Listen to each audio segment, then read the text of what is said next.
Hey guys, tonight we'll step into a story that changes the definition of childhood. The story of Edward VI, who inherited the English throne when he was only 9 years old. 9 years old! Imagine an ordinary 9-year-old child. They're still busy with toys, storybooks, and reminders to do their homework. But for Edward, 9 years old was the moment he had to place the heavy crown on his head. A crown not just of power, but of an entire religious revolution raging across Europe.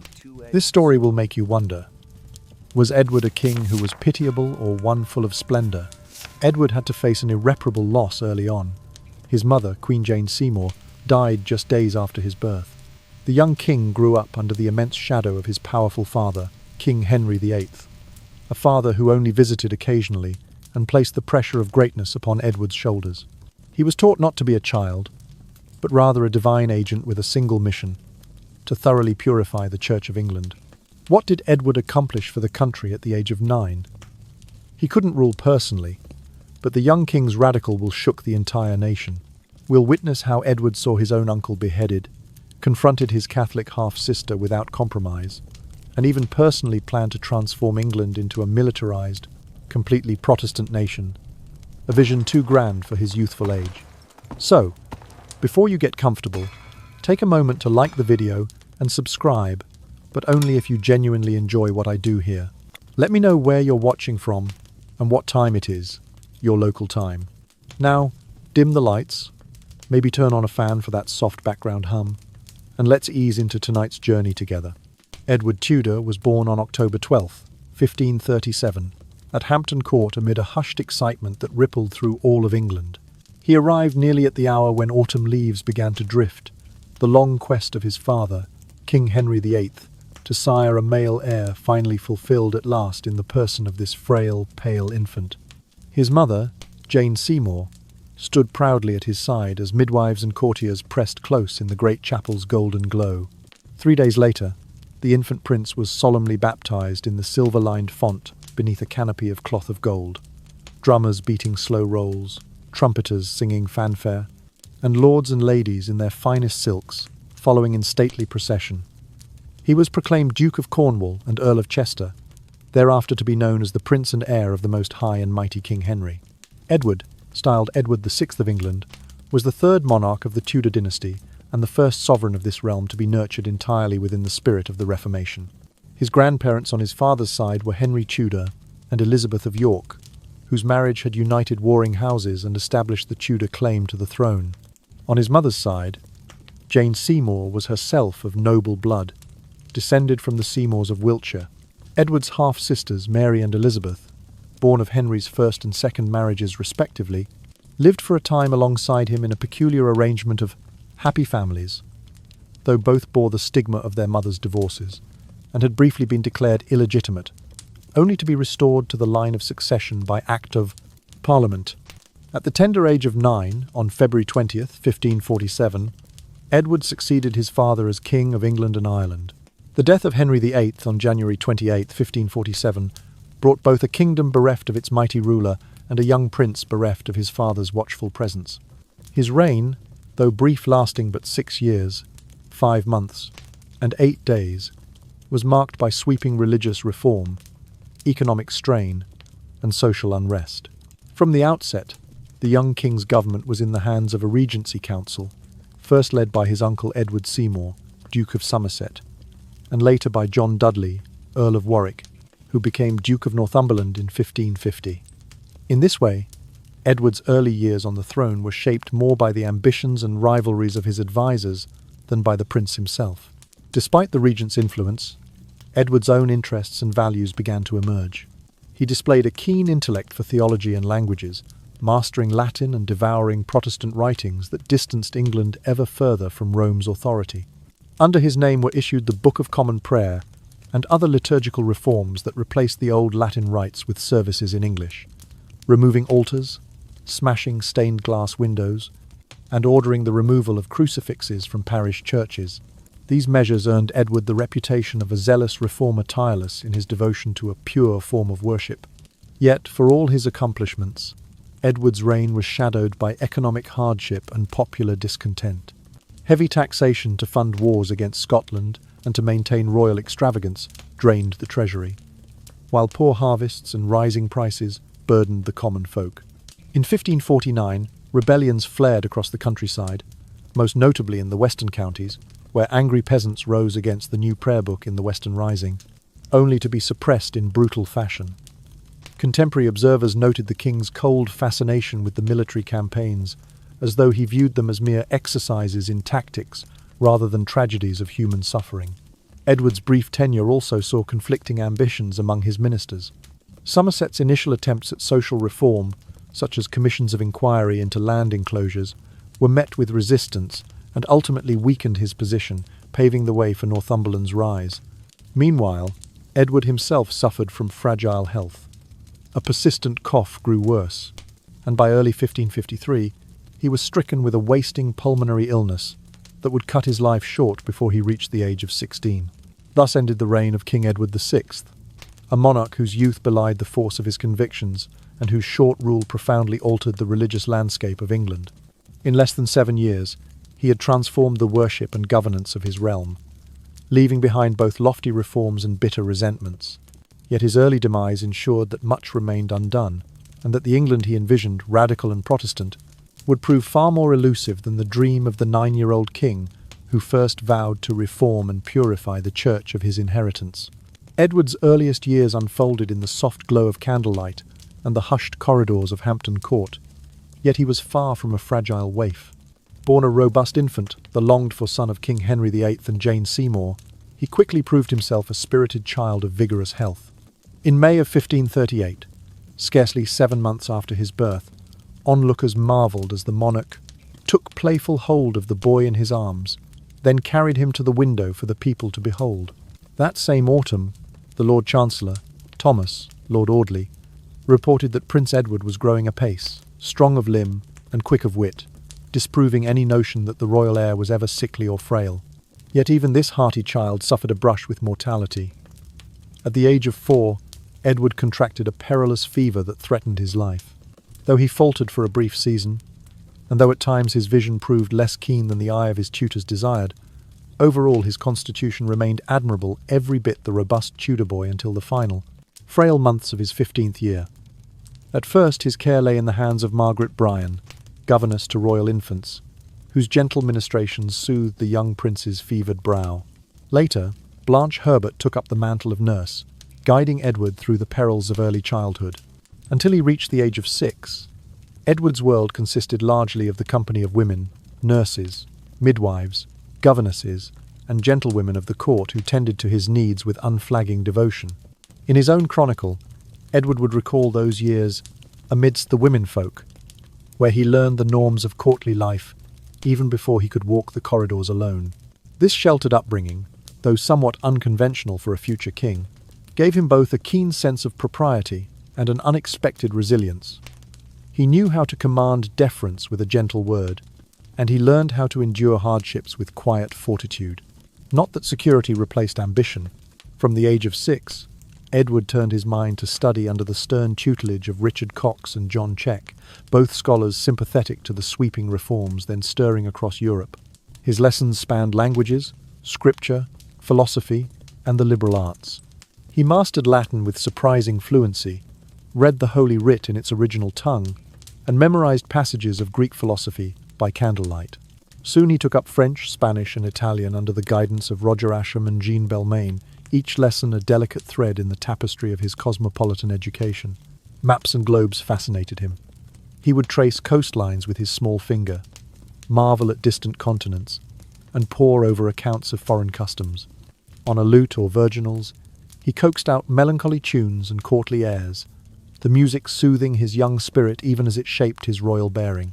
He learned arithmetic, as it applied to the coinage of the realm, calculating the weight of silver in a shilling or the price of grain in a sack, precocious evidence of the fiscal mind that would later probe the kingdom's debts. Yet for all his Protestant zeal in later years, in childhood Edward's religious life remained firmly rooted in traditional rites. He attended Mass with solemn devotion, knelt before images of saints, and regarded holy relics with the reverence they commanded. Only gradually did he absorb the reforming influence of Archbishop Thomas Cranmer and his tutor's mild distaste for papal authority. By 1549, Edward had penned a treatise branding the Pope the Antichrist, annotating theological debates with ink that betrayed both fervour and scholarly discipline. Through it all, Edward never lacked affection from his half-sisters. Mary, his elder by nearly 13 years, often visited her baby brother with gentle care. Elizabeth, 2 years his senior, even fashioned a little robe for him with her own hands. "I love you best," Edward once wrote to Mary, though he could not abide her fondness for dancing, preferring the chase of the hawk on the stable yard. In 1543, King Henry VIII summoned all his children once more to the Christmas court, extending a rare olive branch of reconciliation to his daughters, Mary and Elizabeth, whose mothers once deemed unworthy. The following spring, the third act of succession restored them to their places in the line of inheritance. An extraordinary gesture largely attributed to the influence of Catherine Parr, Henry's sixth wife and stepmother to Edward, whom the young prince adored, calling her "my most beloved mother" in a letter of September 1546, professing that he received so much from her that my mind cannot grasp it wholly. Thus, little Edward Tudor grew strong and bright in the gilded halls and winding gardens of the royal palaces, nourished by devout caretakers and guided by learned tutors. His childhood, though brief, combined the soft comforts of maternal care, the strict discipline of scholarly instruction, and the tender loyalties of a royal family, ever mindful of the fragile hopes he embodied. It was in this delicate balance of affection and ambition that the boy king's character was forged, preparing him, though all too soon, to shoulder the immense burdens of crown and country. On the 28th of January, 1547, King Henry VIII drew his final breath, and in the hush that followed, 9-year-old Edward Tudor found himself suddenly, irrevocably, King of England and Ireland. The chamber where the old king died was stilled by grief, yet within 4 weeks, on the 20th of February, Edward would kneel at the altar of Westminster Abbey to receive the crown that sat so heavily upon his head. Though his voice trembled and his small hands barely steadied the orb and sceptre, the ceremony was anything but a child's pageant. From the moment he rose, the young king was enveloped by the Council of Regency, those stern-faced nobles and prelates who would guide the realm until Edward came of age. At their head stood his uncle, Edward Seymour, Duke of Somerset, a man whose ambition gleamed beneath his courteous bow. Somerset's eyes were on the prize of power, and though he spoke kindly of his nephew's welfare, every action from the sealing of the late king's will to the distribution of patronage bore his discreet signature. Yet for all the council's authority, the coronation itself hearkened to a bolder vision. On that damp morning in Westminster, when the abbey's arches caught the flicker of torchlight, Thomas Cranmer, Archbishop of Canterbury, delivered a sermon that would echo through the ages. He proclaimed that Edward's power flowed direct from God, as pure and sovereign as the light of dawn. No ritual of church or priest could augment his divine right. Edward needed no papal sanction, no liturgical blessing beyond the word of God itself. Rather, he was charged with a single sacred task: to reform and purify the Church of England, to sweep away the vestiges of Rome like autumn leaves in the wind. Barely a fortnight later, reports spread like whispered prayers across the countryside. Villagers in Devon and Yorkshire spoke of parish churches stripped of their holy images. The carved crucifixes that once presided over altars lay shattered upon cold stone floors.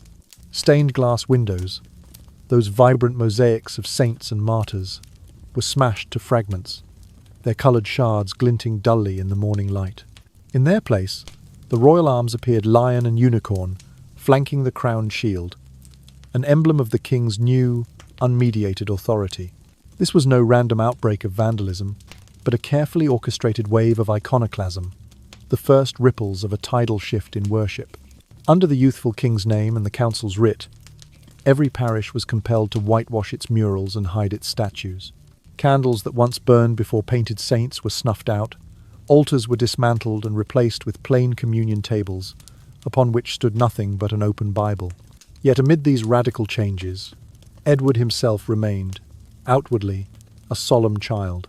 He moved through the abbey's corridors with measured steps, acutely aware of his destiny, though still prone to childish wonder at the flicker of torch flames along the vaulted ceiling. His robes, too long for his lanky frame, trailed behind him as he processed to the high altar. a boy king draped in velvet and ermine, heart pounding beneath his breast. In the weeks that followed, the council busied itself with enforcing the new statutes, deploying commissioners to oversee the clearing of idolatrous objects. Villages that hesitated faced fines or the threat of martial law, but for the most part the people complied, though not without sorrow. The old ways, with their incense and ritual, had comforted the faithful for generations. To see them erased left a quiet ache in many hearts. And so the young king's childhood drew to a close abruptly, as though the last thread of innocence were cut by the blade of reform. Instead of games in the gardens, Edward now presided over councils that debated canons and censures. Instead of bedtime stories, he studied the scriptures under the stern gaze of Dr. Richard Cox, who took it upon himself to ensure the king knew the doctrines of the Reformation as intimately as he knew his own name. Yet Edward's eyes, still child-bright, held a quiet resolve. He had been born for this destiny, to carry forth the torch of change and to guide England toward a new light. Though barely 10 years old, he bore the weight of the crown with a gravity that seemed far beyond his years. And so, in the midst of shattered altars and emptied chapels, the boy king stood poised at the threshold of history, ready to shape a kingdom in his own image of faith, and order an England unlike any that had come before, born in iconoclasm and consecrated by the word of God. Under the new regime, young King Edward remained very much a teenager at heart, his days still filled with the bright joys of childhood, shooting at the archery butts in the palace yard, chasing down quarry on horseback in the royal forests, trading witty barbs with his constant companion, Barnaby Fitzpatrick. Yet behind his boyish games lay the sober reality that the true reins of power were held by his uncle, the Duke of Somerset. Somerset, once the Lord Protector, managed the royal coffers with a tight fist, slashing the prince's allowance until even pocket money for new bows and arrows came with a royal warrant. He wielded political rivalries like weapons, banishing and stripping titles from Edward's other uncle, Lord Suffolk, on the charge of secretly delivering funds to the young king in a bid to curry favour. Despite the air of courtly pageantry, the realm simmered with discontent. In the spring of 1549, the long-anticipated English Book of Common Prayer, translated into the vernacular by Archbishop Thomas Cranmer, was introduced as the new standard for worship. Though Edward lent his name in support, he was but 10 years old, learning the text by rote even as tensions spread across the countryside. In Devon and Cornwall, Sussex and Gloucestershire, the removal of Latin rites and the whitewashing of sacred images ignited peasants' fury. They rose in armed bands, burning prayer books in public squares as though to say, "This is not the worship we have known." Edward watched these upheavals unfold, with a curious detachment, his young mind measuring each skirmish like a lesson in tactics for some future campaign. Historians recount how he took notes in his own hand, delighting in reports of military manoeuvres, the positioning of infantry and cavalry, the clashing of pikes and the thunder of arquebuses. He seemed to regard the brutal suppression of the rebels, hundreds executed or hung from gallows erected overnight, as a grim yet necessary exercise in strengthening royal authority. The sight of row upon row of men and women marching to their doom left neither tear nor tremor in his demeanour. Still, for every echo of war drums and royal decrees, Edward found solace in the laughter and loyalty of Barnaby. From the moment they met at court, Barnaby, a gentle lad of noble birth, assigned to the prince's side, the two became inseparable. They sparred with words as fiercely as they did with bows, engaged in contests of poetry and recitation as well as feats of strength. When Edward felt the weight of the crown press upon his youth, Barnaby's ready grin and steady friendship offered a refuge, a reminder that beneath the velvet robes and golden crown, he was still a boy who delighted in simple mirth. In the evenings, after the council had dispersed and the last torches guttered in the great hall, Edward would retire to his chambers with Barnaby at his side. Over cups of spiced wine and platters of sweetmeats, they would pore over maps tracing the rebel banners from Exeter to Taunton and imagine grand campaigns to restore order. Edward's laughter, though tinged with a gravity beyond his years, rang bright in the hush of the corridor, a testament to the comfort his friend provided. Yet the march of reforms pressed relentlessly onward. The ancient rood screens that once bore images of the crucified Christ were torn down by royal command. Parishioners learned to pray in English rather than Latin. Altars gave way to simple communion tables. For Edward, these changes were a fulfillment of the vision Cranmer had laid before him at Westminster Abbey, that the monarch's role was to purify the church, to snuff out idolatry wherever it lingered. In his private journal, he noted each parish's compliance, each instance of obedience, as though documenting the progress of a campaign. But what those parishioners felt as loss of colour, of ritual, of familiar hymns, was lost on the boy king. His mind dwelt more readily on the structure of regiments and the chain of command than on the sorrow of a widow who saw her beloved altar vanish. He accepted, without protest, the Duke of Somerset's tight payroll and the council's stern orders, believing them essential to the stability of his realm. As the summer of 1549 waned, the revolts were stamped out one by one. Edward, now almost 11, followed dispatches with keen interest, praised commanders for their discipline, and had commendations struck in his name. Yet in the quiet hours before dawn, when the moon laid silver across the palace gardens, it was Barnaby's hand in his that steadied him against the solitude of kinghood. In the friendship of that one loyal companion, Edward found the only true equality he had ever known: a boy's trust, freely given, needing nothing more than shared laughter and shared dreams. Thus, in those fleeting years of youth, King Edward VI balanced the sharp edges of power and the soft warmth of friendship. Though the realms of faith and governance shifted under his name, his heart remained anchored in moments of play and the companionship of his dearest friend. And so the boy king carried on an unlikely architect of reform, a child of war and worship, seeking, in the midst of iconoclasm and intrigue, the simple comfort of a friend's unwavering devotion. Beginning in the spring of 1549, unrest swept across the western counties of England in a fervent backlash against the Crown's new religious measures. Villagers rose in anger as the English Book of Common Prayer replaced the familiar Latin Missal, tearing its pages and casting them onto bonfires beneath stormy skies. They hurled stones at royal commissioners, set alight stocks of the newly printed prayer books, and drove bands of soldiers from their parish churches. In Devon, a group of insurgents marched upon the market square, their voices raised in unison.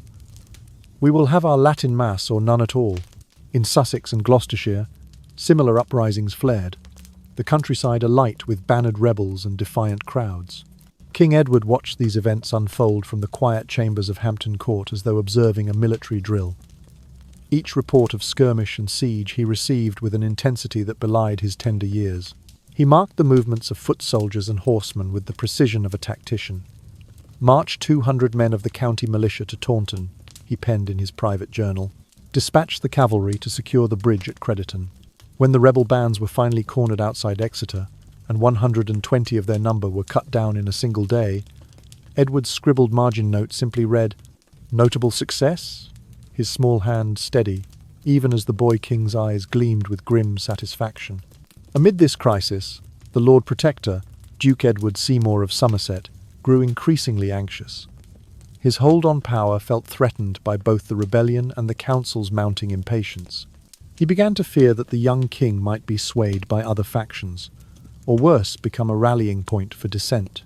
In a desperate gambit to maintain control, Somerset decided to relocate Edward from the relative comfort of Hampton Court to the more secure confines of Windsor Castle. On the night of October the 6th, 1549, Somerset's men crept into the royal nursery. Torches flickered against the stone walls as they lifted the reluctant 9-year-old from his bed. Edward, still clad in nightclothes stiff with cold, cried out in surprise and fear.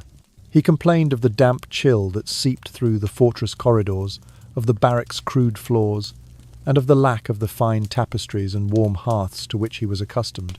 The young king's grievances, a child's catalogue of discomforts, betrayed both his vulnerability and his resolve.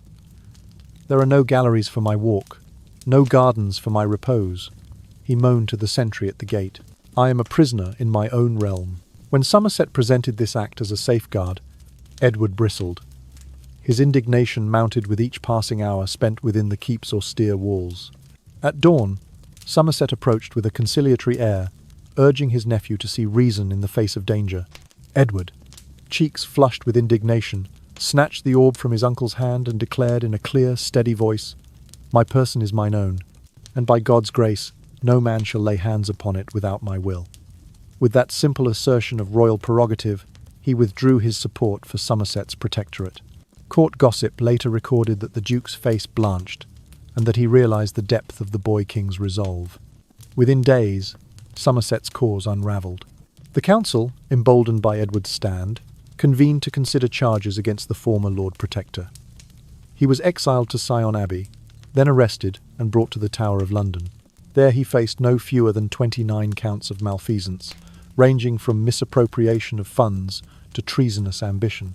The trial, swift and unsparing, ended with a verdict of guilty, and within a fortnight Somerset's head fell beneath the executioner's axe. For many at court, the spectacle of a 9-year-old king overmastering his uncle seemed extraordinary, almost unreal. Yet for Edward, it was the culmination of a childhood steeped in both affection and discipline. He had learned early that the crown conferred not only privilege, but the authority to defend oneself against those who would exploit infirmity. By challenging Somerset at his lowest moment, Edward claimed both his person and his office, asserting that even a child might wield the sovereign's power when necessary. In the days that followed, the rebels in the west were crushed, and the Book of Common Prayer remained the law of the land. Edward returned to Hampton Court triumphant, the corridors echoing with whispered praise of the boy king's courage. Yet the lessons of that autumn night lingered in his mind. He had tasted the bitter chill of forced confinement, the sting of cold stones beneath his feet, and the fear of betrayal by those closest to him. And though he kept a stately composure in public, in private he lay awake, pondering the cost of power and the vigilance required to hold it. Thus, in the autumn of 1549, Edward VI transformed from a king in name to a king in fact, one who, even in innocence, understood the perils of authority and the necessity of wielding it with resolute firmness. He had asserted himself at a moment of crisis and laid down a precedent that would shape his reign. The monarch's person and prerogative were indivisible, even in a child of 9, and no regent would ever again presume to treat him as anything less than sovereign. After the estrangement from Somerset, the Regency Council was reorganised into a truly collective body, abolishing any single individual's preeminence. Under this new arrangement, Edward, now 13 years old, began to emerge from the shadows into genuine authority. By 1550, contemporary chronicles record that the young king was no longer content to serve as a mere seal on ceremonial documents. He took an active part in policy-making alongside his councillors. He granted royal proclamations with his own hand, sat through cabinet meetings in the painted council chamber, and even gave his assent to the annual budget, marking the first time that Edward directly governed the realm he had inherited. In those quiet hours before dawn, the 13-year-old sovereign would pore over state papers by torchlight, tracing the folds of vellum with slender fingers as he studied the phrasing of each decree. He questioned the numbers in the Exchequer's ledgers, demanding justification for every levy and toll. Was this tax too burdensome on the clothiers of East Anglia? Would that subsidy truly support the garrisons in Boulogne? Such inquiries, once the province of seasoned nobles, now passed through the mind of a youth whose face still bore the softness of boyhood. Yet Edward carried himself as a servant of divine mandate. His reign was framed not as mere inheritance, but as a sacred commission entrusted by God himself. With measured solemnity, he removed Bishop Stephen Gardiner from his see, accusing him of lukewarm obedience to the Reformation. He abolished the Feast of the Purification, once celebrated on Candlemas Day, declaring the candles of tradition to be but useless embers of superstition. He outlawed the age-old practice of carrying processional crosses through village streets, deeming the ritual an idle display of papal folly. In every county, churchwardens received royal writs, ordering the whitewashing of wall paintings and the dismantling of rood screens. In place of the painted saints and apostolic legends, the words of Scripture stood bare upon plain walls, their letters black against the fresh plaster. Painters were summoned back to whitewash altars, and parish funds were redirected to purchase Bibles in the English tongue. Where once the faithful knelt before carved images, now they knelt before open pages, reading passages that Edward himself had memorized in his earliest lessons. Such radical reforms astonished and unsettled the court.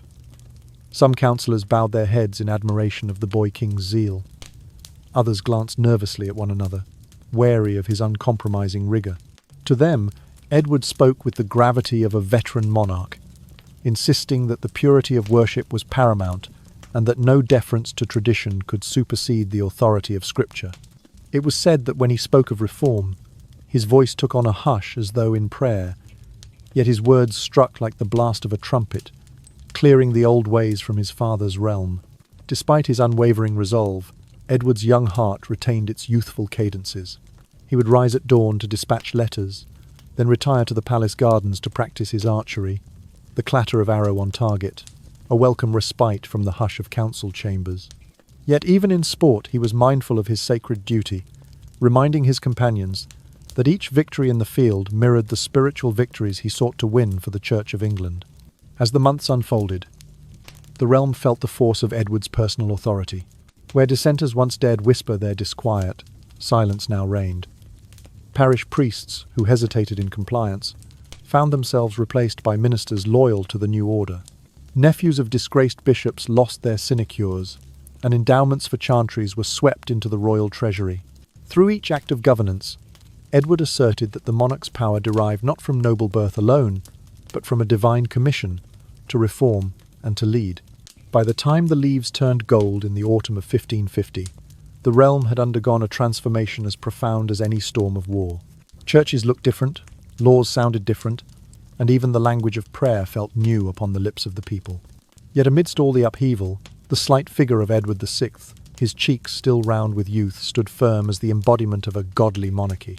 He had seized the reins of government at an age when most children learn only the alphabet, and with those reins he guided England into a future shaped by the union of sacred duty and royal authority. Thus, by 13, the boy king had become a living testament to the principle of divine right. Not as a mere theory, but as a practice woven into every address he penned, every bishop he deposed, and every parish he reclaimed for the gospel. In the hushed corridors of Whitehall, where once he played among tapestries, he now walked in dignity, a sovereign whose hand both blessed the nation and bound it to a higher purpose. And as he drifted to sleep in the quiet hours, the parchment of new statutes resting by his pillow, it was clear that Edward VI had claimed for himself the mantle of a reforming monarch, one whose reign, though brief, would echo through generations as the dawn of a truly reformed England. Mary Tudor, Edward's elder half-sister, stood apart in more ways than her birth. She was the only surviving daughter of King Henry VIII by his first wife, Catherine of Aragon, and under their father's third act of succession, she occupied the second place in line to the throne after Edward himself. Yet Mary's heart remained steadfast to the ancient rites of Rome. She lived quietly on her estate in East Anglia, gathering in her household chaplains to pray the Latin Mass each day, the incense rising like a silent protest against the new religious order. In the early months of 1550, a representative of the Emperor Charles V arrived at Mary's gates, bearing a formal request. Would the Princess Mary be granted letters patent exempting her from the ban on Latin worship?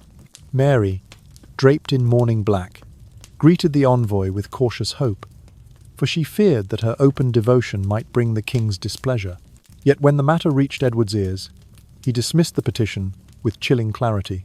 "No exception shall be made," he declared in council, "for no subject may claim special privilege before the law of the land."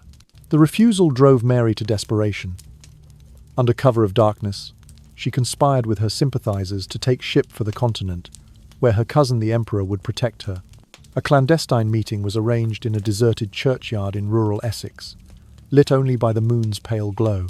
There, sheltered by gonfalons and guarded by loyal knights, Mary agreed to slip aboard the waiting vessel at dawn. But word of her plan leaked swiftly to Whitehall, and royal ships intercepted the vessel as it coasted toward Calais. Soldiers encircled the craft, and Mary's hopes of flight were dashed beneath the sails she had so naively trusted. Forced back to her East Anglian manor, Mary faced a harsher reprisal. Edward, determined to affirm his authority, ordered that her private chaplains be removed without ceremony. The priests were stripped of their vestments and escorted away under guard, leaving Mary's chapel bare and silent. Then, citing her persistent refusal to obey the royal injunction, he summoned her to London for judgment. Mary, though dressed in her finest silks, strode to court like one on trial, yet she bore herself with unbowed dignity. When the council assembled, Edward appeared with the gravity of a seasoned monarch. He addressed his sister not as a child but as a subject, demanding that she renounce the Latin Mass and submit to the law of the realm. Mary's reply rang out firm and unyielding. My soul is the Lord's alone, and my faith I cannot betray. She spoke of conscience and divine command, acknowledging that she was bound in allegiance to God before any earthly crown. Though she wore the rank of princess, her voice carried the weight of centuries of tradition. Edward, though visibly moved by her solemn courage, could not relent. He lacked the power to burn his half-sister at the stake, yet he had other means at his disposal. He ordered her confinement to Winchester House, a quiet manor just outside the city walls, where her movements were strictly controlled. None of her old retainers could attend her mass. Her household was reduced to a handful of ladies in waiting. The chamber in which she knelt for prayer was stripped of altar cloths and statues, transformed into a bare room fit only for penitents. Despite this, Mary's spirit remained unbroken. She rose each morning before dawn to say her office in the solitary chamber, the cold light falling through narrow windows onto her humble prayer book. She drew strength from the simple psalms and hymns she had sung since childhood, recalling the voices of her mother's chaplains and the incense that once perfumed her father's chapels. In her heart, she knew that no earthly sentence could touch the eternal bond between her soul and her Saviour. At court, Edward's ministers noted the firmness of his sister's resistance with a mixture of respect and unease.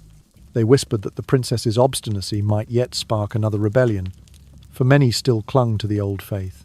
Yet Edward refused to yield, convinced that the stability of his realm depended on uniform obedience to his reforms. He tightened the laws against recusancy, ordering fines upon those who refused to attend services conducted in English, and directed royal commissioners to patrol the country for hidden chapels and secret masses. Thus, in the years before Mary's eventual restoration to power, the siblings stood on opposite banks of a widening river. Edward wielded his crown as both sword and shield, carving out a stance of sovereign authority entwined with divine duty. Mary, though confined, clung to her faith as her sole inheritance, a spiritual crown she believed no edict could strip from her.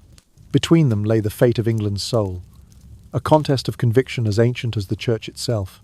And so, in those fleeting summers of youth, the boy king and his half-sister enacted a drama of faith and power that would echo through the ages. Out of the clash of Latin Mass and English prayer book, of secretive prayers and public proclamations, emerged the contours of a nation forever marked by the passions of Edward and Mary Tudor, two souls bound by blood, yet cleaved apart by the fierce loyalties of church and crown. In the languid dawn of April 1552, under the steady guidance of Archbishop Thomas Cranmer, the Church of England received its second Book of Common Prayer. This new liturgy represented a watershed in the realm's religious life. Gone were the lingering hints of Roman ritual. No longer would the celebrant make the sign of the cross at the elevation of the host.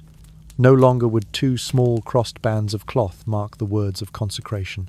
Instead, the book dispensed entirely with these vestigial symbols and placed, at its centre, the pure Word of God, as unadorned and direct as a morning breeze across an empty field. Where the first prayer book of 1549 had still accommodated certain ambiguous rites crosses here, genuflections there, this second edition was unflinching in its rejection of compromise. Cranmer's revisions excised every reference suggesting the Mass as a sacrificial offering, presenting instead a communion service framed as a spiritual remembrance. Take, eat this in remembrance that Christ died for thee, and feed on him in thy heart, by faith with thanksgiving. In these words, the doctrine of transubstantiation, with its heavy reliance on medieval sacrificial imagery, found no refuge. Instead, the focus rested squarely on the inward grace conferred by faith alone. Equally significant was the shift in language. Every element of worship, psalms, prayers, exhortations was rendered into English so clear that even the humblest labourer might join the congregation without stumbling over unfamiliar Latin or convoluted phrasing. Parishioners who once stood mute as the priest intoned the ancient words could now speak aloud the creed in their own tongue, their voices weaving through the cold nave in a tapestry of shared belief.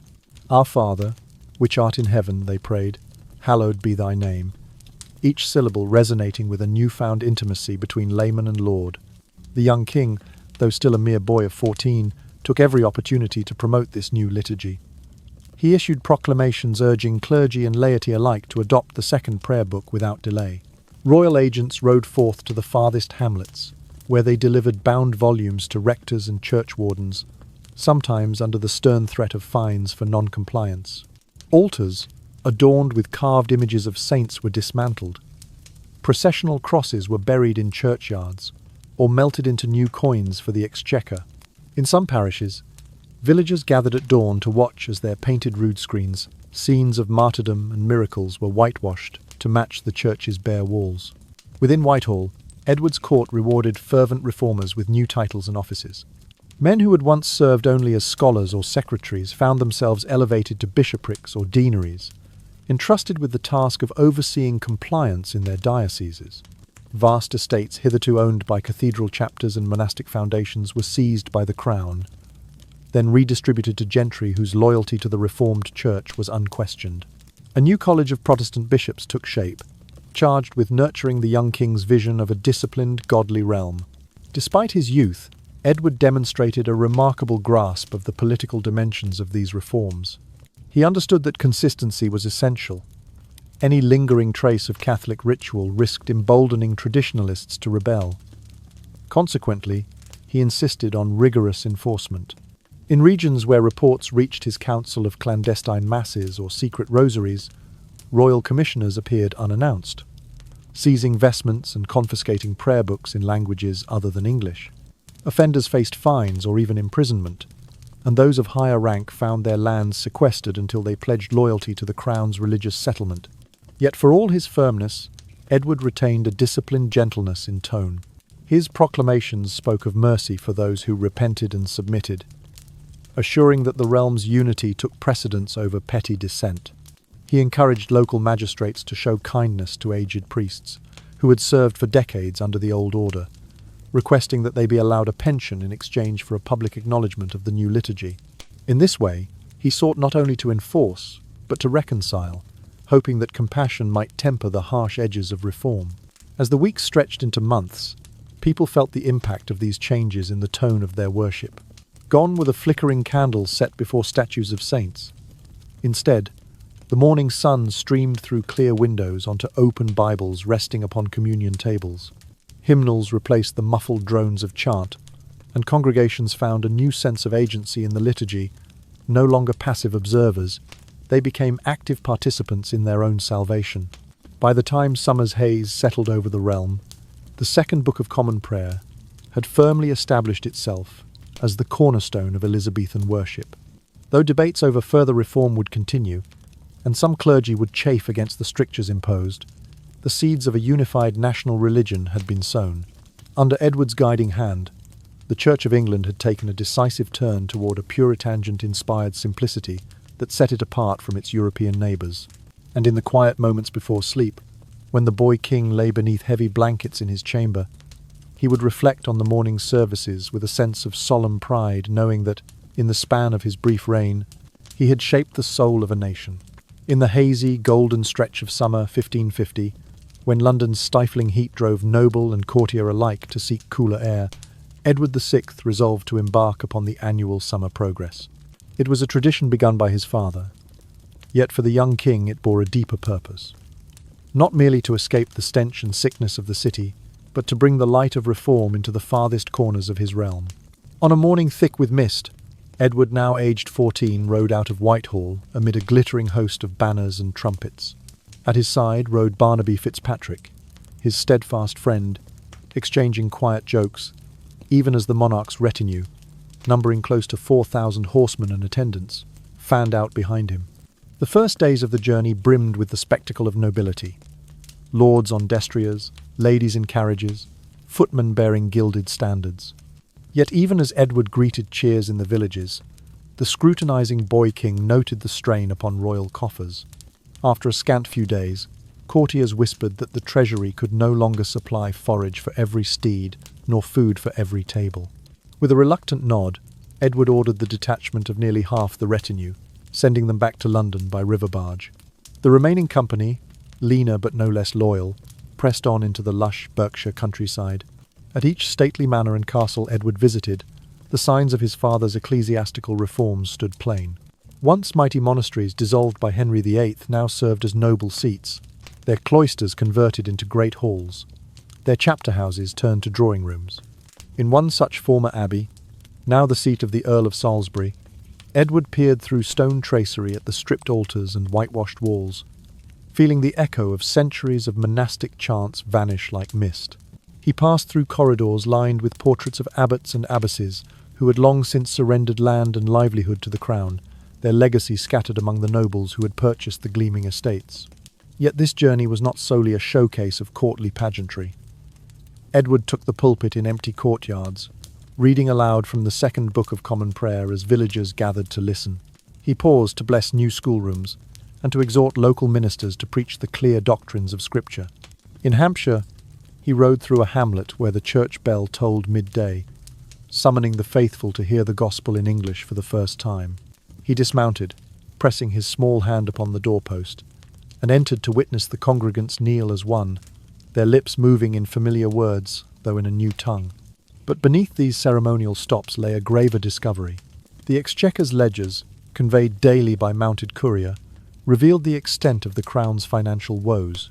Edward read line by line the debts accrued by failed harvests, the sums squandered by corrupt officials, the heavy price of maintaining royal estates now burdened with upkeep. He learned that even his own allowance had been reduced to a pittance poorer than my father, he mused in his journal, an observation tinged with both humiliation and resolve. In one entry he noted, "For the first time, I see the naked truth of our coffers, and it is a mirror I cannot turn away from." Where once he might have laughed at the absurdity of a young king stooping to study receipts, Edward now summoned his council's financial officers to join him on the road. Under the shade of an oak in Wiltshire, he quizzed them on land revenues and customs duties. He questioned why the rates on cloth exports to Antwerp were so high, stifling the merchants of East Anglia. On a parchment laid atop a mossy stump, he sketched the outlines of a centralised cloth market, an English rival to the Low Countries, pleading for reduced tariffs and standardised measures. At night, by lamplight in his private tent, he pored over maps of the southern coast, tracing the arc of the Solent and envisioning the harbour at Portsmouth bolstered by new fortifications. Indeed, when the party reached Southsea Castle, Edward strode atop the battlements, surveying the iron-bound seawall. He pointed out where an additional bastion might stand, and suggested improved gun emplacements to deter any hostile fleet. His advisers, accustomed to deferential silence, instead took notes, astonished at the technical acuity of their sovereign. Beneath their breath, they spoke of a future king who would not merely inherit but improve upon his father's legacy. Yet even amidst these weighty matters, Edward allowed himself moments of untroubled delight. He joined the hunts in the royal parks, hoisting his bow with confidence as he pursued the stag at dawn. He shared a flask of ale with Barnaby beside a trickling brook, watching the sun glint upon the water as they laughed at some private jest. In these fleeting hours, the child within him still dreamed of a world where governance and joy could coexist, a kingdom both disciplined and free. As summer's long days waned, the progress reached its culmination in Dorset, where Edward held a grand muster on the downs. Thousands of archers and pikemen assembled before him, their weapons polished, their banners snapping in the breeze. He walked the ranks, offering words of thanks and encouragement, mindful that these were the very men he hoped to arm in defence of a reformed realm. A trumpet sounded, and the company discharged a thunderous volley, sending a plume of white smoke across the hills, a salute to their young sovereign, whose vision of a modern, Protestant England hovered just beyond the horizon. And so, with the summer progress at its end, Edward returned to London worn by the miles and wearied by the weight of responsibility, yet invigorated by the prospects he had set in motion. His body ached from long rides, and his eyes grew heavy as he penned one final entry. "I have seen England in her villages and towers. I have tasted her burdens and her hopes. With God's grace, I will not shrink from the duty placed upon me, for it is not enough to be king in name, I must be king in deed." With that, the boy king drifted into slumber, the dream of a new England firmly planted in his heart. In the summer of 1552, King Edward VI embarked upon his second summer progress, accompanied by a leaner company of roughly 4,000 soldiers and courtiers.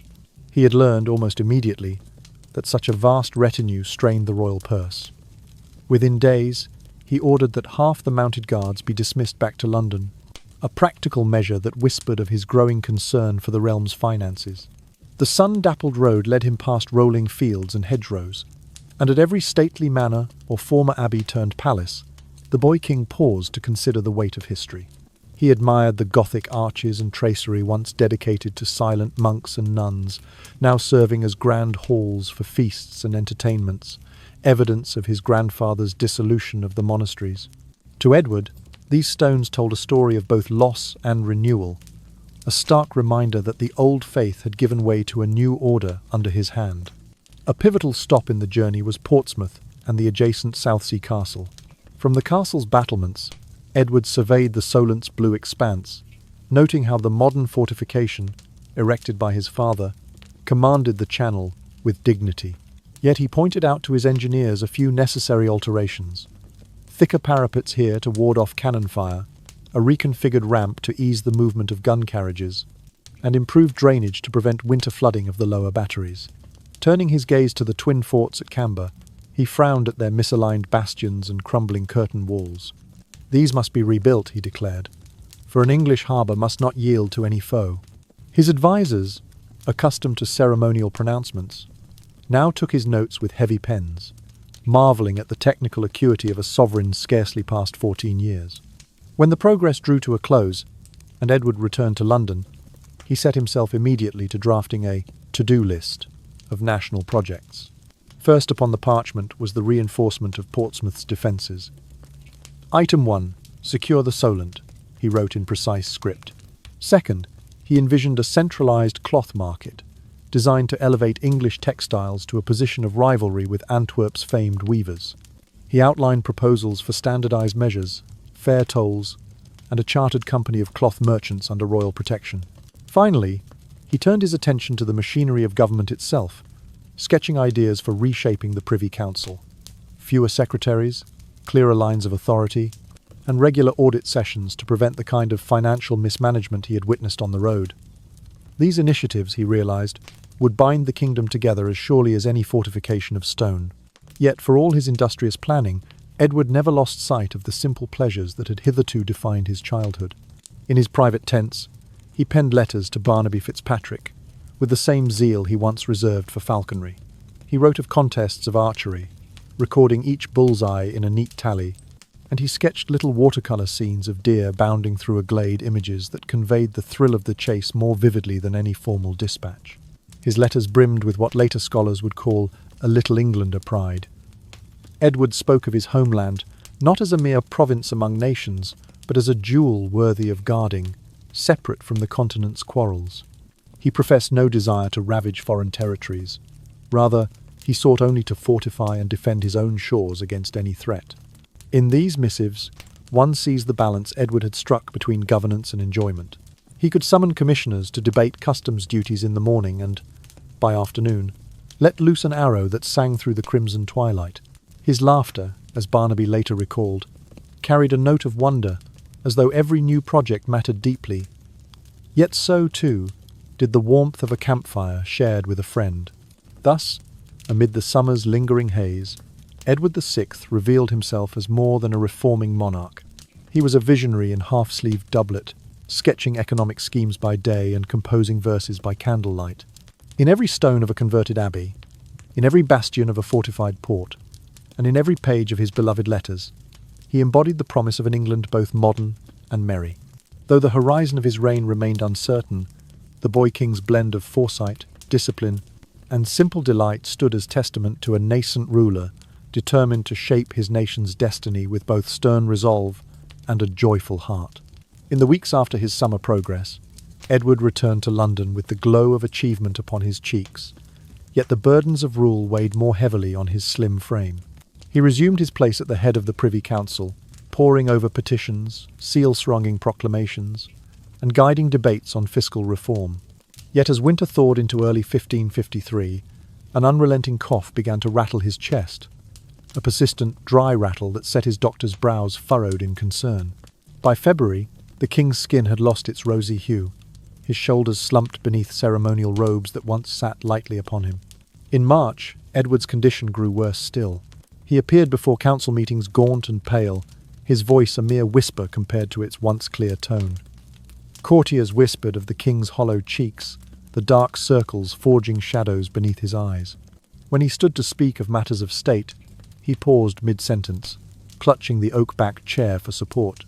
Yet even then, he pressed on signing charters for the new cloth fair, commending captains for their work at Portsmouth, reviewing the latest audits of Crown lands. His mind, though tired, retained the sharp clarity that had guided his reforms from the day he first donned the crown. By April, the evidence of his ailment grew undeniable. A cruel cough racked his chest, and he began to expectorate dark, blood-tinged sputum, an ominous sign the physicians of the day recognized as consumption. In an age before effective remedies, they could offer little more than restorative tonics of wine infused with herbs and gentle admonitions to rest. They whispered of mercury, of distilled rosewater, of Bledur's techniques as uncertain as they were desperate. Yet the condition worsened, leaving Edward confined first to Greenwich Palace, then to a quieter residence near St. James's, where the sea breeze might temper his fevered lungs. Even in confinement, the young king's sense of duty remained undimmed. He summoned dispatches brought by courier and studied them from a low bed draped in pale cloth. Councillors knelt at his littered bedside, presenting petitions and proposals which he thumbed through with trembling fingers. He granted audiences to ministers of state, laying aside the ornate cap of crimson velvet for a simple nightcap that covered his sunken temples.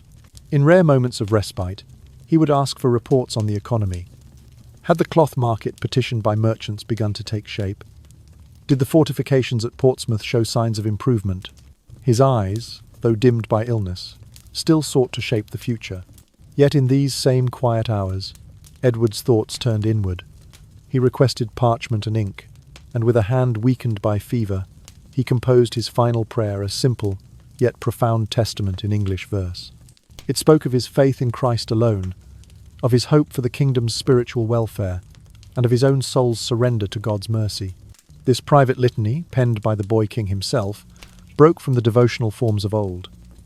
It bore no Latin or ritual invocation, but reflected instead the reformed spirit etched into his heart since infancy. Beyond matters of faith, Edward pondered the longevity of his reforms. Would the Book of Common Prayer endure beyond his years, or would Catholic rites creep back in behind the cover of night? Would the towers he had fortified at Portsmouth stand firm against any foe, or would neglect let them crumble like abbey walls reclaimed by time? And what of the council's stewardship of the royal finances? How could he ensure that the new markets and taxes he had devised would not fall prey to the same mismanagement and corruption that had drained his treasury? In a lucid moment, Edward summoned members of the Regency Council to his bedside. Though his voice trembled, he spoke with clear purpose. He asked for their pledge to uphold the Protestant settlement, to maintain the strict jurisdiction over recusants, and to protect the revenues of the crown with unflinching vigilance. He pressed them to codify the new customs in law, so that no future minister might evade responsibility. The councillors, choked by the sight of their sovereign's frailty, vowed their loyalty and solemnly signed a bond to defend his legacy. But the king's slender hold on life slackened further. Each breath grew more laboured, each sigh more frequent. On the morning of July 6th, 1553, at 8:15, Edward VI surrendered his spirit. The chamber was hushed, save for the distant toll of bow bells, marking the end of an era. His final prayer book lay open upon a velvet cushion, its thin pages edged with copper. The boy king's passing left a kingdom at a crossroads. Protestant reform deeply entrenched, yet vulnerable to reversal without his guiding hand. And so, in the silent chamber where he had wrought so much change, Edward's brief but luminous reign drew to a close. His childhood promise fulfilled in reforms and vision, he departed at the tender age of 15, leaving behind the seeds of a modern England, but also the sombre question of whether his dream would take firm root when nourished no longer by his unwavering resolve. Aware that his days were numbered, Edward VI resolved to secure the future of the realm with one final, fateful act. He commanded that a document be drawn, his device for the succession, in which he would rewrite the line of inheritance to match his own convictions. Under his father's statutes and the Acts of Parliament, his half-sisters Mary and Elizabeth stood next in line. But Mary's steadfast adherence to the Roman faith and Elizabeth's unwillingness to countenance the removal of her sister made both unpalatable heirs for a Protestant monarch. With the spectre of reversal looming, Edward set about forging a new path for the crown. At first, the king proposed to transfer authority to the male offspring of his youngest sister, Mary Tudor, specifically her son, Lord Francis. Yet as he consulted the genealogies, he found his options tragically sparse. Mary had no living sons, and the other male descendants of his aunt were too remote or already committed to foreign courts. Time pressed upon him like a chill winter wind, and Edward realized that a swift, decisive change was required. Thus, in the quiet chamber of Greenwich Palace, he made his bold revision. With a steady hand, Edward struck through the lines, naming male heirs of Mary Tudor, and in their place he inscribed the name Lady Jane Grey, daughter of Francis Brandon, his cousin and a woman of fervent Protestant sympathy. He added the phrase, "and the heirs male of her body," a legal flourish meant to limit succession to her direct male descendants. This subtle amendment ensured that the crown would pass to Jane and her sons, securing the Protestant settlement beyond his own years. But a device alone held no power without the will of the realm's governors. Edward summoned his Privy Council to witness the act, leveraging the full weight of royal authority to compel their signatures. He spoke to them of divine trust, reminding each councillor that his charge was not merely temporal but a sacred mandate to preserve the reformation of the Church of England. Though many acknowledged in private that the move contravened the letter of Henry VIII's Acts of Succession, none dared oppose the boy king whose health faltered, yet whose voice rang with undeniable sovereignty. Council members, quill in hand, added their marks beneath Edward's own signature. They had little choice. To refuse was to risk treason, and to delay was to court instability. Among them, some murmured anxieties about the legality of excluding his half-sisters. But they swallowed their doubts when Edward reminded them that the security of the realm and the purity of worship were at stake. Thus, in the early summer of 1553, the device for the succession became the law of the land. This act revealed the depth of Edward's resolve and the clarity of his political will. He cast himself not only as monarch, but as God's chosen instrument, a bearer of a divine mission to guide England into a Protestant age. By wielding absolute authority over the crown's destiny, he demonstrated a ruthless decisiveness that belied his tender years. His pen held a power as sharp as any sword, cutting away the claims of Roman adherents and binding the throne to the cause he had championed since childhood. Yet Edward knew that his death would soon follow. The consumption that ravaged his lungs allowed him only fleeting moments of strength. Nonetheless, he pressed his counsellors for assurances. Would they uphold Jane's right if he departed this world? Would the Book of Common Prayer remain the standard of worship? And would the land's finances, repaired by his own reforms, endure without succumbing to corruption? To each question, his advisers swore solemn oaths, though the sincerity of their promises lay hidden behind furrowed brows. No sooner had the last signature dried upon the parchment than Edward's condition deteriorated further. The device, cradled by Cromwell's son and other faithful executors, was sent forth to be proclaimed across the shires. But in the wake of the king's death on July 6, 1553, confusion arose. Mary Tudor rallied her supporters, asserting her legitimate claim under her father's statutes. Elizabeth too heard the rumour of Jane's elevation, and was forced into a perilous game of fealty and survival. For months, the realm teetered on the brink of civil strife, the very succession Edward had crafted now igniting the fires of faction and rebellion. Thus, Edward's final design, born of faith and fear, set in motion a crisis that would rattle the Tudor dynasty. His device for the succession stands as a testament to his unyielding purpose, to ensure that England did not slip from the course he had charted. In that act, the boy king's vision and authority intertwined, shaping a legacy both bold and tragic, remembered as much for its daring as for the turmoil it unleashed. On the 6th of July, 1553, in the shadowed halls of Whitehall Palace, Edward VI drew his last breath at the tender age of 15. The candlelight flickered in the chamber as the boy king's pale lips stilled, and a hush fell upon the courtiers who stood vigil by his bedside. In those final moments, Edward requested that no word of his passing be sent to his half-sisters, Mary and Elizabeth, fearing that premature knowledge of his death would unleash their ambitions and undo the reforms he had so painstakingly wrought. Thus, his secret was kept close. Only his closest advisers, and the members of the reformed faction around him, knew that England's sovereign had departed this life. For 3 days, the Regency Council moved like shadows behind closed doors, consolidating power and preparing for the solemn proclamation that would instantly change the face of the realm. They arranged for Lady Jane Grey, Edward's chosen successor, to be escorted discreetly to the Tower, where she awaited the moment of her elevation to the throne. Meanwhile, couriers in plain grey cloaks clattered through the night, bearing the word to every county town that their young king had passed, and that Jane was now their rightful queen. At Westminster Abbey, preparations for the funeral aligned with Edward's own Protestant convictions.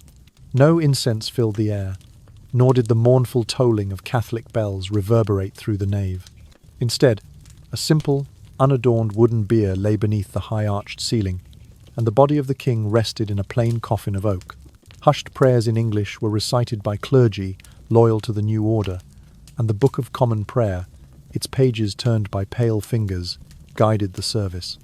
Hundreds of dignitaries attended, reformed bishops in black gowns, ministers whose lives Edward had transformed, and soldiers who had carried his standard into villages now silent with mourning. Notably absent were his family. Neither Mary nor Elizabeth nor the young Lady Jane herself stood at the high altar. Their arrival was delayed by the council's fear that their presence would spark unrest among the Catholic faction, still strong in the city. Instead, the gallery seats remained empty, an unspoken testament to the fragile state of Tudor succession and the divisions that cut through the royal lineage. When the final prayer was uttered, the congregation slowly filed past the bier. Some wept openly for the boy who had championed their cause, who had bent his crownless head in humility before their prayers. Others, particularly those of the old faith, bowed their heads in quiet disdain, mourning not only Edward's passing but the further advance of Protestant reform he had embodied. Outside the abbey, torches flickered in the dusk as the cortege wound its way to the royal crypt. Throughout the country, the news stirred both sorrow and apprehension. For many, Edward's death felt like a cruel interruption of promise. The boy king, who had enacted the Second Book of Common Prayer, overseen the removal of roods and relics, and breathed new life into the Reformed Church, was gone far too soon. Sellers of prayer books and Protestant tracts wept over their empty stalls, lamenting the loss of their patron. Yet whispers rippled through market squares that Catholic sympathizers were quietly distributing rosary beads and scoring the names of recusants, preparing for a resurgence now that England lay vulnerable. In London, the treasury remained bare, its coffers driven to near emptiness by Neil mismanagement and the boy king's ambitious projects. The once proud banners of Edward's hunt still fluttered in the palace courtyards, now symbols of a reign extinguished before its time. Reformers met in private chambers to scheme how to uphold the policies he had set in motion, determined not to let his labour be undone. Meanwhile, the Catholic remnant prayed for Mary's return, believing that in her they would find a restoration of rites and relics long cast aside. As dusk turned to deep night, a single portrait of Edward painted in the weeks before his death hung in the dimness above a silent hearth. It showed him thinner than in life, cheeks hollowed by illness, yet his grey eyes burned with unwavering resolve. In the darkness, the face seemed to watch over the mourning city, a restless guardian whose brief life had shifted the course of the English church and state. Thus the boy king passed from this world, leaving behind a nation on a knife's edge. His funeral's quiet simplicity spoke of his devotion to a reformed faith, his refusal of Catholic pomp, and his wish for a sober, unadorned transition. But Edward's untimely end plunged England into uncertainty. The flames of reform flickered in candlelight, the coffers lay empty, and rival claimants gathered strength in the wings. In that fragile balance of power, the legacy of Edward VI endured as both a beacon of reformation and a cautionary tale of a reign too short yet too fierce to be swiftly forgotten.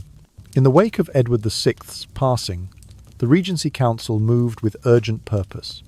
Without delay, they proclaimed Lady Jane Grey as the next monarch, invoking the device for the succession to justify her coronation. Thus began the brief but turbulent chapter known as the 9 Days Queen. Many courtiers and Londoners, weary of foreign-born influence and yearning for a sovereign descended directly from the Tudor line, embraced Jane's elevation. They saw in her a young Tudor maiden, raised in English manners, fit to uphold the realm's stability.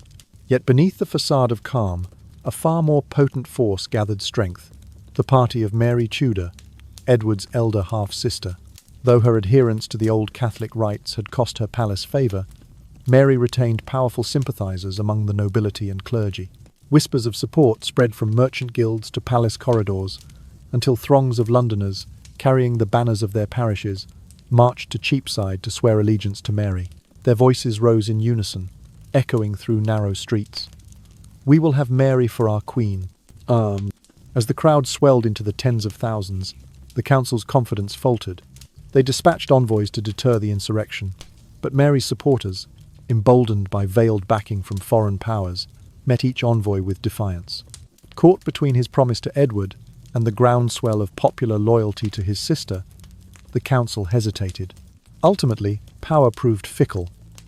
After only 9 days, Jane Grey was forced to abdicate, her crown quietly removed and placed instead upon Mary Tudor's brow. Mary I's succession marked a decisive turn in England's religious and political landscape.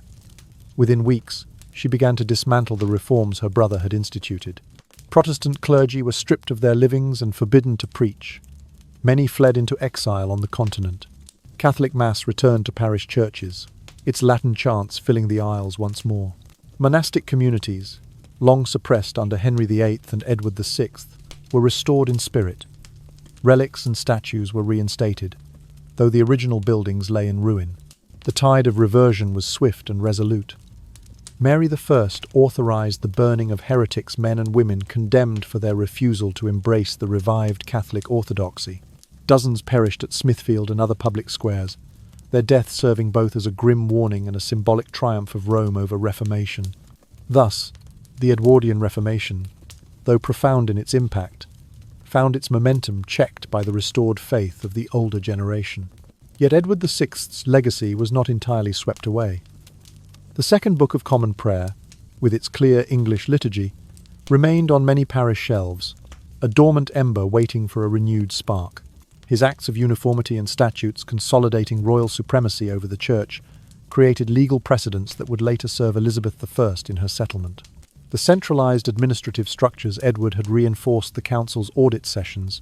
The network of commissioners persisted, ensuring that even Mary's reign could not fully undo the machinery of governance he had shaped.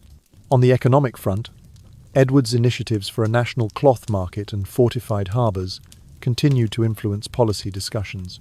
Merchants who once traded in his name lamented the loss of protective charters, while naval planners recalled his assessments of Portsmouth's defences and South Sea's bastions. His sketches of streamlined revenue collection and reduced corruption inspired later efforts to reform the exchequer under Elizabeth. Most enduring of all were Edward's own writings, his personal chronicle, his treatises on succession and reform, and the English prayers he composed on his sickbed. These manuscripts, preserved in royal archives and private collections, offered an unfiltered window into his mind. Historians have pored over his words, his solemn tone, his unwavering confidence in providence, and his belief that a godly monarch must rule with both firmness and compassion.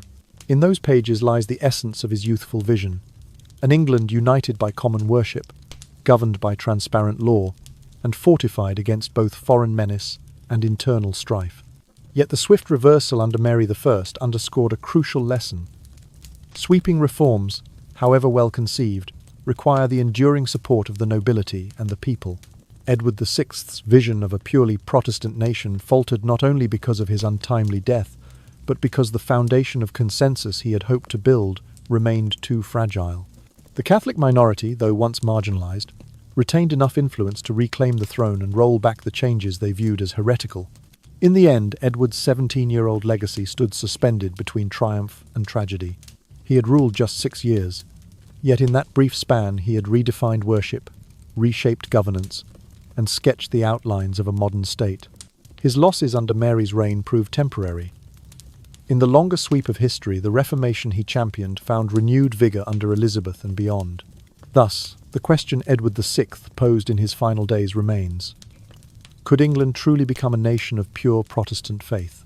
The answer, elusive as dawn in mist, continues to echo through the chronicles of time. For though his world recoiled at Mary's return, the seeds he planted endured in prayer books, in legal codes, and in the hearts of those who believed that the word of God must ever stand at the centre of the realm. And so, as the echoes of hammers striking parchment and the hush of candlelit chapels fade into memory, we find ourselves gently drifting away from the tumult of Edward's brief but incandescent reign. In the soft half-light of long evenings, we rest upon the understanding that even the most fervent ambitions and the grandest reforms begin with the heartbeat of a single soul here. A boy king whose courage to reshape his world outlasted the fleeting pulse of his years. His life whispers to us of conviction and compassion entwined, of the fragile balance between power and humility, and of the truth that every moment of daring choice becomes part of the tapestry of history. Let us pause, then, in this drifting calm, and carry forward the message Edward left behind, that hope can be kindled in the youngest of hearts, that the work of renewal, be it in faith, governance, or kindness, requires both strength of purpose and tenderness of spirit, and that no matter how storm-tossed our days may be, the act of imagining a better dawn can guide us gently toward morning light. In the quiet that follows, may we feel the steady beat of possibility, as persistent as Edward's own resolve, reminding us that each one of us holds within the power to shape what comes next. Allow the final image, the golden banners at Portsmouth, the hushed arches of Westminster, the lone candle flickering beside an open prayer book, to dissolve slowly into darkness, leaving only a soft glow in the heart, a comfort that lingers as eyelids grow heavy. Rest easy with the knowledge that every story, no matter how grand, finds its peace in the turning of a page and the closing of a book. Sleep now, dear listener, and may your dreams carry thoughts of courage handed down through centuries. May your slumber be gentle, your mind at ease, and your spirit refreshed by the promise of dawn. If you have lingered with us tonight, we invite you to subscribe and remain in our circle of stories, so that in the days to come you may awaken to new tales, both stirring and serene, the very best we can share. Good night, and sweet dreams.